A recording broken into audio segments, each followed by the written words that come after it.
Ganitong shoes na nga lang yung binili ko sa anak ko dahil last year bumili ako ng leather which is 300 plus something at nalakihan nga kaagad, hindi na siya kasya ngayon. Kapag maliit pa talaga is nalalakihan kaagad nila yung mga gamit na binibili natin. Kaya naman eto na wais na ako, 99 pesos na lang na black shoes ang binili ko pero napakaganda din naman nito. Yan panglaban, hindi mo na kailangan ng mga pangpaitim at pangpakintab kasi punas mo lang yan ng basahan or ng wipes, kikintab na din talaga.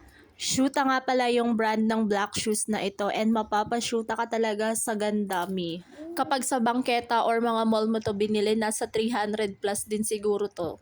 Kaya laking pasalamat talaga natin dito kay Shopee dahil direct tayong nakakabili. Hindi lang yon dahil meron pang mga free shipping discount and other voucher na pwede nating gamitin. Gandang ganda at tuwang tuwa nga din yung anak kong babae sa shoes na ito na binili ko para sa kanya.